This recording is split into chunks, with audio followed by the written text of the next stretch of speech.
ये वीडियो केवल एजुकेशनल उद्देश्य के लिए है। निवेश से पहले अपनी रिसर्च या किसी फाइनेंशियल एक्सपर्ट से सलाह जरूर लें। अगर मार्केट में पैसा बनाना आसान होता तो हर चार्ट रीडर करोड़पति होता, लेकिन चार्ट्स को पढ़ना और मार्केट को समझना, इसमें जमीन आसमान का अंतर है। और असल में मार्केट की साइकोलॉजी क्या होती है, ट्रेडर्स कैसे काम करते हैं, चार्ट्स को कैसे पढ़ना चाहिए, यह आपके मन में भी सवाल आता होगा। आज के हमारे खास मेहमान इसी गुत्थी को सुलझाएंगे। बहुत ही खास पॉडकास्ट रहने वाला है ये। मेरे साथ जुड़ रहे हैं सुशील केडिया जी, फाउंडर केडियानॉमिक्स के। सुशील जी नमस्कार, बहुत बहुत स्वागत है आपका बिस्तक पे। मुझे बुलाने के लिए बड़ा शुक्रिया। सर, पहला सवाल हम हर गेस्ट से पूछते हैं कि अभी तक की जर्नी कैसे रही, और हमने तो आपको हर बार बेबाक राय रखते देखा है। सब ये जानना चाहते हैं कि सुशील केडिया साहब की शुरुआत कैसे हुई थी। थोड़ा सा आप फ्लैशबैक में जाओ और बताओ कि शुरुआत कैसे हुई थी, कैसे मार्केट में एंट्री हुई। तो मैं कलकत्ता में जन्मा पला बढ़ा एक upper middle class family background से हूँ। तो जो नॉर्मली कोई भी चीज़ों की ट्रेडिंग करने वाले लोग, कलकत्ता पहले भी स्पेकुलेटिव कैपिटल था इंडिया का, बॉम्बे स्टॉक एक्सचेंज ने तो वर्चस्व बाद में जमाया। तो ज़्यादातर छोटे मझोले व्यापारियों के घरों में शेयर बाज़ार का एक कल्चर था। पर वो ज़माना और आज के ज़माने में फ़र्क है। मेरे पिताजी को बहुत ज़्यादा पढ़ने लिखने का शौक़ था, पर मैं ज़्यादा जल्दी पैदा हो गया, उन्होंने पढ़ाई छोड़ दी। तो वो काम मैंने पूरा किया, क्योंकि उनकी हमेशा इच्छा थी कि उनके सारे बच्चे बहुत पढ़े लिखे। तो हम पढ़ाई लिखाई करते गए, और उनकी ये सोच थी कि शेयर बाज़ार तो पढ़े लिखे लोगों का काम नहीं है। वो ज़माने की बात है, वो ज़माना और था। तो नाना, दादा, मामा, चाचा, पापा घूम फिर के सारे सोशल कॉन्वर्सेशन स्टॉक मार्केट है। तो हमारे परिवार के हर बच्चे को उसी विषय में रुचि थी। तो उस रुचि को रुझान में बदलने में टाइम नहीं लगा, और रुझान जो है आकर्षण बन गया और वो जीविका बन गई मेरी। नहीं, पर फिर अलाउ कर दिया था क्या पेरेंट्स ने? देखिए, वो जमाना जैसा था तो उसके अंदर में मैं आपको सच बात बताऊंगा, आप लोगों की पीढ़ी आप लोगों की पीढ़ी ने वो हाल नहीं देखे हैं जो 1980 1980s के समय की जो शेयर बाजार की परिस्थिति थी कि अच्छे इज्जतदार परिवार के बच्चों को शेयर बाजार में दिखना नहीं चाहिए, चश्मा उतार के गाल पे रुमाल रख के लोग अंदर आते जाते थे, क्योंकि उसको सटोड़ियों की मंडी कहा जाता था। मतलब शेयर बाजार वाले को लोग रुपया दे सकते थे, शेयर बाजार वाले के बेटे के रिश्ते आसानी से नहीं होते थे, क्योंकि आसान कमाएगा, आसान खोएगा और सारे आसान काम करेगा, ऐसी रेपुटेशन होती थी स्टॉक मार्केट की। तो मैं जब अगर एक्सएलआरआई पहुंच गया एमबीए करने, और मेरे प्रोफेसर्स और मेरे बैचमेट्स शॉक्ड थे कि मेरे को किसी जॉब में अप्लाई करने में इच्छा नहीं, मैं तो वापस स्टॉक मार्केट जाऊंगा। तो बोले एमबीए की एक सीट बर्बाद क्यों की।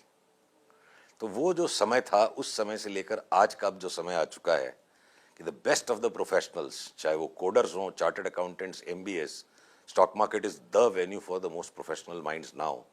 तो स्टॉक मार्केट की जर्नी 1980 से लेके 2026 तक, इन 45 सालों में बहुत बदल गया है बाजार।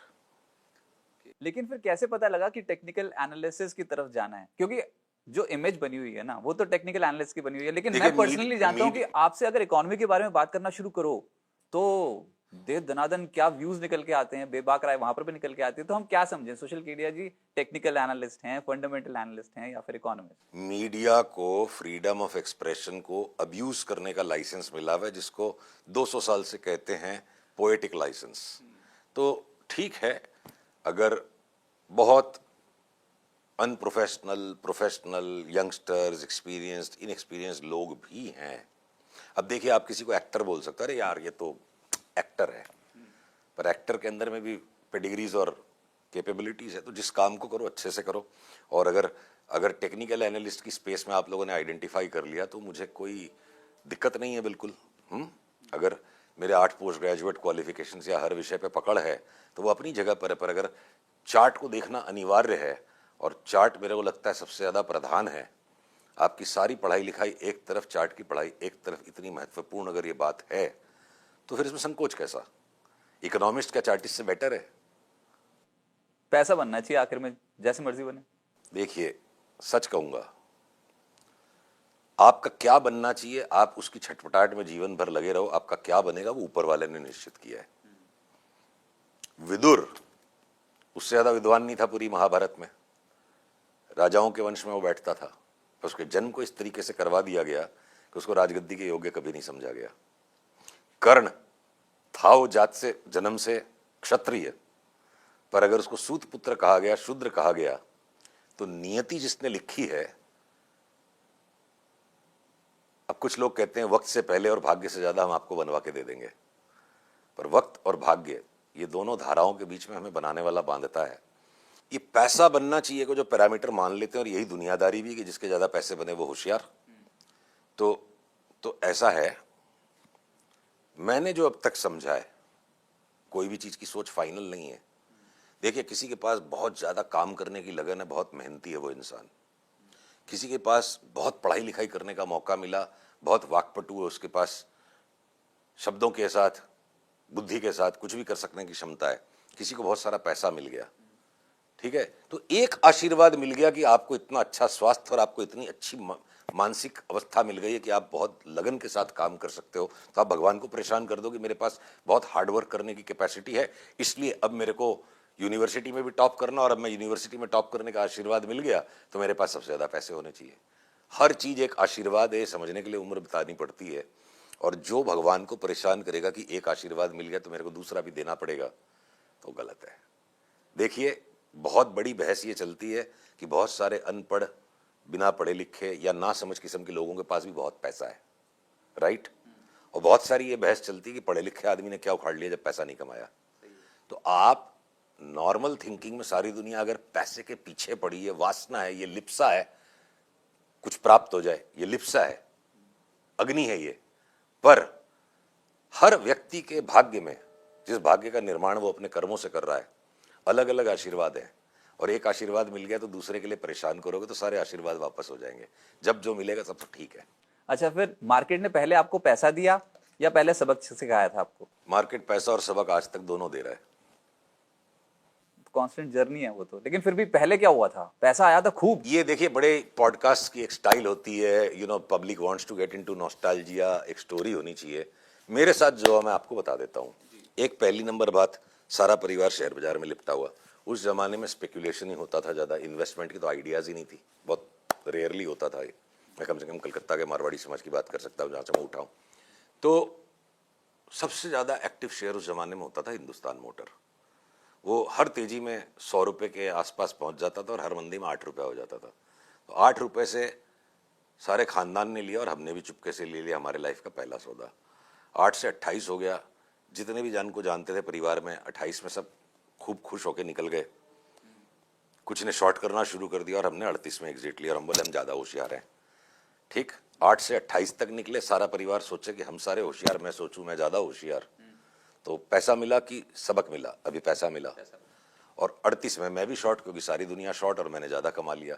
भाव हो गया 118 का। तो ये पैसा पहले मिला कि सबक पहले मिला? रोचक कहानियां, रोचक वृत्तांत, रुचिकर बातें सबको अच्छी लगती हैं, पर जीवन ऐसा है ना कि इसको मजे ले लेकर के, आप चुस्कियां ले लेकर के पूरा जीवन जी सकते हो। हर रोज नया सबक है, हर रोज एक नई पहेली है। आज जीत गए, एक बॉल पे छक्का लग गया तो अगली बॉल पे कैच आउट भी हो सकते हो, रन आउट हो सकते हो, हिट विकेट हो सकते हो।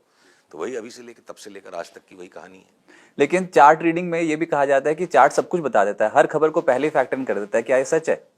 ये हर खबर को, सब कुछ, ये जो कॉग्निटिव डिसऑर्डर्स हैं, ये मेरा टर्म नहीं है, डॉक्टर डेविड बर्न्स की किताब से मैं सबसे ज्यादा प्रभावित हुआ था, द फीलिंग गुड हैंडबुक। 9 प्रकार के कॉग्निटिव डिसऑर्डर्स हैं। एक्सट्रीम टर्मिनोलॉजी, एक्सट्रीम थिंकिंग, यही बड़े लॉसेस का कारण भी बनती है। सब कुछ, भाव भगवान है, सुनने में बड़ा अच्छा लगा, लाइन पॉपुलर होगी। भाई भगवान ही भगवान है, भगवान के बाद शेयर बाजार में भाव प्रधान है। तो सब कुछ चार्ट नहीं बता सकता। सत्यम कंप्यूटर्स का जब कोलैप्स आया, कॉर्पोरेट कोलैप्स, 116 के भाव पे लग रहा था कि कंपनी यहां से 5 गुना हो जाएगी, और 116 से 6 रुपए का भाव होने में 15 मिनट भी नहीं लगे। तो मनुष्य के द्वारा कृत जितनी भी चीजें हैं विद इन नॉर्मल रेंज, बाकी चीजों से चार्ट बेटर पड़ती है। पर अनहोनी जब घटनाएं हो जाए, प्राकृतिक आपदा आ जाए, कोई बड़ी दुर्घटना हो जाए, कोई बहुत गहरा षड्यंत्र हो जाए, तो 3 सिग्मा डेविएशंस तक संसार की जो 99% प्रोबेबिलिटी रेंज में, बाकी टूल्स से चार्ट बेटर पड़ता है। बाजार को बेटर प्रेडिक्ट करने के लिए नहीं, अपने आप को बर्बादी से बचाने के लिए, बाकी सारे साधनों से, अपनी मूर्खताओं से अपने आप को बचाने के लिए, बाकी सारे टूल्स से चार्ट बेटर पड़ता है 99% ऑफ द टाइम। पर जो 1% है देखिए, जिन्होंने स्टैटिस्टिक्स को स्टडी किया उसमें एक बड़ी पॉपुलर लाइन है, ट्रूथ लाइज इन एरर्स। जब आप एक रिग्रेशन इक्वेशन को प्लॉट करते हो, रिग्रेशन इक्वेशन बनाते हो, जो एरर टर्म्स हैं वहीं पर तो आपकी हाइपोथेसिस टेस्टिंग होती है। The truth lies in errors. सत्य का प्रमाण नहीं है, असत्य का प्रमाण होता है। और जिस चीज को आप असत्य साबित नहीं कर सकते, शायद वो सत्य होगी, यहीं पर रिस्क आ जाती है। तो अगर हम लौटे आपके बिंदु पर, तो जो जितने भी तरह के मेथड्स हैं, और खाली ये शेयर बाजार में नहीं, मेरे जीवन का अभी तक का ये अनुभव है कि हम सबको किसी भी चीज का अध्ययन करना, किसी भी तरीके को अपनाना, किसी भी मूल्यों को अपनाने की जरूरत क्यों है। हमारा और कोई भी शत्रु नहीं है, हमारा शत्रु सिर्फ हमारी कल्पनाएं हैं, हमारा अपना मस्तिष्क है। तो मेरे को जितना मेरे व्यक्तित्व के बारे में समझ में आया, तो मेरे लिए ये निश्चित हो गया। अब मैंने 40 साल की उम्र में एमएससी इन क्वांट फाइनेंस भी किया, ये देखने के लिए कि क्या है ये चीज। बिना पढ़े किसी चीज से बहस नहीं करनी, किसी को झुठलाना नहीं है। एफर्ट डालिए, अध्ययन कीजिए, पसीना बहाइए, समझिए, फिर उसको त्यागिए। बिना पाए कैसे त्यागोगे। तो अगर मैंने जितने भी एकेडमिक क्वालिफिकेशंस लिए, शुरुआत में लगता था मैं बाकी से बेटर हो जाऊंगा, और फिर मेरे को ओवर ए टाइम ये लगने लग गया कि मुझे किन किन चीज़ों से बचना है। तो जब मैंने क्वांट फाइनेंस की डिग्री हासिल की और मैंने आके परिवार को बोला कि जी मैं तो क्वांट का काम नहीं करूंगा, जो मेरी चार्ट देख रहा हूँ मैं वही देखूंगा, तो परिवार को नाराज़गी हुई कि बच्चों को सैटरडे संडे तुमने मिस कराया, मेरे को समय नहीं दिया, अपने आप को इतना परेशान किया कि काम के साथ साथ तुम पढ़ाई कर रहे हो उस उम्र में, तो ये क्या मतलब है। तो बोला पढ़ के समझ में आया कि ये मेरे लायक नहीं। बोला क्यों नहीं है। बोला बचपन से हमेशा फर्स्ट है, नंबर्स में अच्छा हूँ, पढ़ाई अच्छी की है, मुझे घमंड हो जाएगा क्वांट फाइनेंस को अगर मैं लागू करूंगा। दुनिया भर के एजम्पशंस करके क्वांट फाइनेंस का एक मॉडल बन गया है। तो कुछ लोगों के लिए क्वांट फाइनेंस काम की चीज़ हो सकती है, जैसे आजकल बड़े इन्फ्लुएंसर्स आ गए, किसी भी बात को साबित करने के लिए डेटा सेज दिस, डेटा का मतलब बाद में करेंगे, डेटा सेज दिस। तो किताब का काम फर्नीचर की भी तरह यूज कर सकते हैं आप, उसको पत्थर बना के किसी को मार भी सकते हैं, और आप किताब को पढ़ के समझ सकते हैं कि मेरे मतलब का काम नहीं है, कि मुझे इंटेलेक्चुअल एरोगेंस तबाह कर सकता है, तो मैं क्वांट फाइनेंस नहीं करूंगा। तो अब हम लौटे कि क्यों टेक्निकल एनालिस्ट बेस्ट नहीं है। टेक्निकल एनालिसिस से मुझे सबसे ज्यादा सुरक्षा प्रतीत होती है कि मेरे intelligent, fertile, excessively imaginative mind को मैं बांध के रख पाऊंगा। मेरी ये सोच है, सारे लोग मेरे से असहमत हो सकते हैं, कि मेरा शत्रु मेरे सिवा और कोई नहीं है। तो मेरे अंदर जो आकांक्षाओं का, महत्वाकांक्षाओं का, विवशताओं का जो भूचाल हर वक्त बना रहता है, जो द्वंद्व चलता रहता है मेरी महत्वाकांक्षाओं और मेरे अंदर की विवशताओं का, उस द्वंद्व के अंदर में मैं अपने गंतव्य से छटक न जाऊं, मैं मेरी दृष्टि को, अपनी सोच को केंद्रित रख सकूं एक दिशा में। तो मुझे बांध के रखने के लिए, देखिए, बुद्धिमान के जीवन की समस्याएं दूसरी हैं, बिना बुद्धि वाले की समस्याएं दूसरी हैं। समस्याएं सबके जीवन में है। तो जहां बुद्धि का अभाव है वो सरलता के साथ बहुत सुख का जीवन जी सकता है। जहां बुद्धि ज्यादा है तो पहले बुद्धि को कंट्रोल करना पड़ेगा। तो मेरे लिए टेक्निकल एनालिसिस मेरे इंटेलेक्ट को फोकस करने के लिए है, और मैं इस बहस में कभी नहीं पढ़ूंगा कि टेक्निकल एनालिसिस सबके लिए अच्छी है कि नहीं, या ये सबसे अच्छी है कि नहीं। साफ सच्ची बात यही।